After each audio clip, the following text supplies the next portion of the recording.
Les géomètres experts sont des professionnels de la mesure et le Mont Blanc est un lieu qui, par son altitude et ses conditions un peu exceptionnelles, sert de test pour le matériel. 1800 mètres. La 10e, là, quand même, ce coup-ci. Par l'arête nord du Dôme.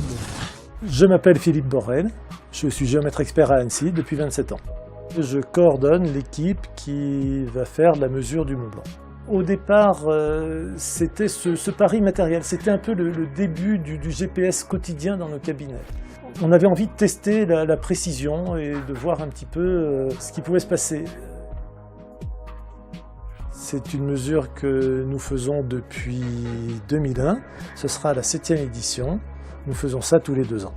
Puis est venue dès la 2e expédition cette idée d'accumuler des données dans le cadre, je dirais, d'une sensibilité développement durable, parce que nous sommes également des professionnels de l'aménagement et nous avons ces sensibilités. Le premier objectif est de mesurer la hauteur du Mont Blanc et de mesurer le volume de glace au-dessus de la cote 4800 mètres. Ce travail d'équipe a une dimension humaine et sportive, fédératrice, qui pourrait presque être comparée au plaisir de l'aboutissement d'un dossier un peu difficile.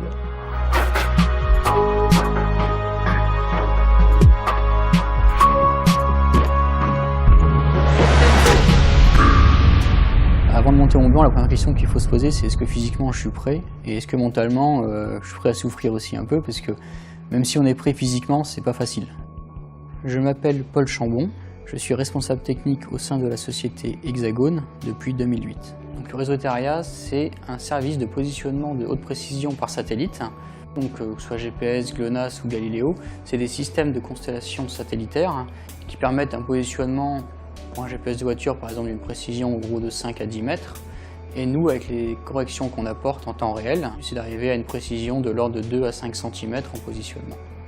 Pour nous, auprès de la mesure du Mont Blanc en temps réel, c'est de fournir une position très proche de celle qu'on allait avoir par l'IGN quelques mois plus tard. Nous cherchons à compléter des bases de données déjà existantes afin que les générations futures puissent, à terme, mesurer un peu plus l'impact d'un éventuel réchauffement climatique ou déterminer de nouveaux impacts liés par exemple à un changement de volume au niveau de la glace en haut du Mont Blanc.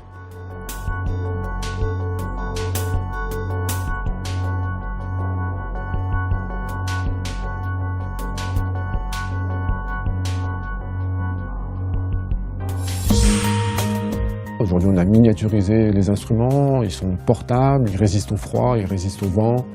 Tout ça, ça fait que c'est réalisable aujourd'hui avec une logistique très très faible.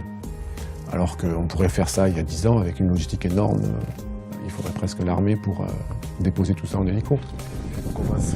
Bon, des satellites, on en a plein. Évidemment, il n'y a pas trop d'arbres. Je m'appelle Farouk Kaded, je suis responsable des produits chez Leica Geosystem. Alors on est partenaire sur l'opération du Mont Blanc depuis 2001. Notre mission, c'est d'amener le matériel le plus perfectionné en haut pour pouvoir le mesurer dans les meilleures conditions, le plus précisément possible et le plus rapidement possible. Et ensuite, les géomètres experts, eux, se chargent des pivots qui sont en vallée. On mesure avec un GPS qui est positionné sur le sommet du Mont Blanc et qu'on laisse tourner pendant 2 heures. Ce GPS enregistre des données brutes et à l'issue de ça, c'est l'IGN qui va calculer l'ensemble des données pour sortir une altitude officielle. La deuxième étape, c'est mesurer la calotte glaciaire avec un autre GPS. On va positionner donc entre 500 et 1000 points sur l'ensemble du sommet pour avoir sa forme la plus représentative en 3D. La troisième partie qu'on a fait cette année, c'est on a scanné le sommet du Mont Blanc avec la multistation. C'est-à-dire qu'on mesure des nuages de points, c'est-à-dire que l'instrument balaye 1000 points secondes. Donc là, on a mesuré 90 000 points, par exemple, sur le sommet du Mont Blanc. On a un rendu de la forme du sommet très très fin, qui nous permet, on va dire, après de pouvoir le comparer les années suivantes de façon aussi très fine. C'est, on va dire, l'aboutissement de technologies que l'on met en œuvre à chaque fois, à chaque mesure.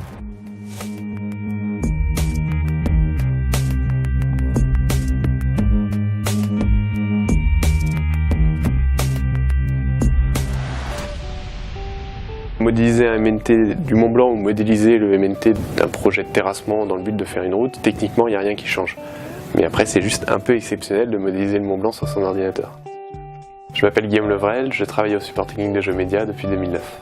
GeoMedia, c'est une entreprise qui développe de logiciels Covadis et Autopiste. C'est un logiciel de dessin DAO afin de calculer des MNT, dessiner des profils, faire du terrassement. Et on participe à l'expédition du Mont Blanc depuis sa première édition. On récupère les points qui ont été calculés par les GN et levés par l'AICA. On modélise une surface, ça s'appelle un MNT, un modèle numérique de terrain. Le but c'est d'avoir une modélisation du sommet et de pouvoir calculer des volumes, faire des profils et comprendre la forme globale du Mont Blanc. En altitude, il mesure 4810,02. Le volume de glace pour la version 2013 est de 20 213 mètres cubes. Aujourd'hui, on prend des mesures qui vont servir pour les scientifiques dans 20 ans peut-être.